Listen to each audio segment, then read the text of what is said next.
bisa nih Bu, wabuk cak mana nasib kami di zaman BZ Win ini kata dia. Kan kemarin sudah ada pertemuan antara ketua Ustadz Erwin yang mengetuai dengan Bapak Ibu yang tergolong R2 R3. Jadi tunggu pengumuman tahap 2 dulu. Tahap 2 dulu, ini kan belum pengumuman. P3 ke tahap 2. Jadi kita tunggu dulu pengumuman tahap 2. Baru insya Allah ada program pusat yang namanya optimalisasi.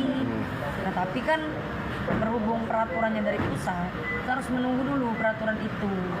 Kita tidak bisa membuat peraturan yang bukan bersumber dari peraturan pusat, kementerian, terutama Kemenpan RB.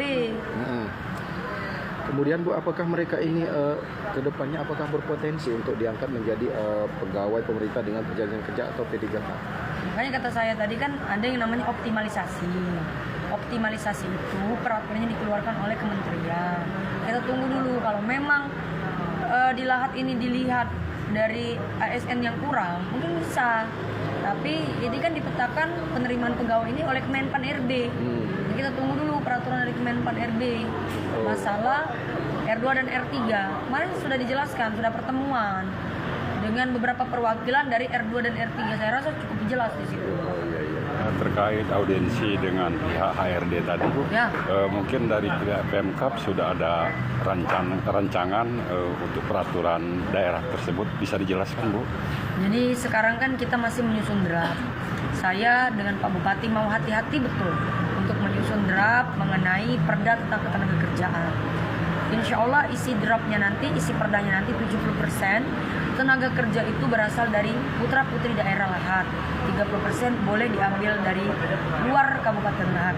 Akan tetapi cobaan kita, tantangan kita untuk mengimplementasikan perda tersebut. Karena jangan sampai perda itu merupakan produk hukum yang sia-sia. Artinya tidak terimplementasikan dengan baik.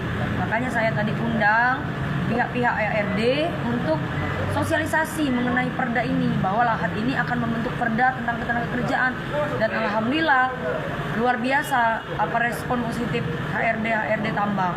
Memang ada kendala-kendala yang menurut saya harus dicantumkan di dalam perda tersebut sehingga tidak jadi polemik di tengah-tengah masyarakat. Tadi perusahaan bilang, Bu, kapan waktu kami untuk menyiapkan ini sehingga kami bisa mengeluarkan orang-orang dari luar. Karena tentunya sebelum adanya perda ini kita tidak bisa dikategorikan men-stressing perusahaan karena belum ada peraturan. Nah sekarang ada peraturan, perda, kita boleh mengintervensi tenaga kerja itu yang berasal dari Kabupaten Lahat asli.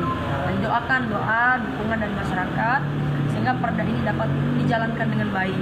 Artinya ini angin segar ya buat pemuda-pemudi di Kabupaten Lahat untuk bekerja di perusahaan-perusahaan yang ada di Lahat. Ya betul.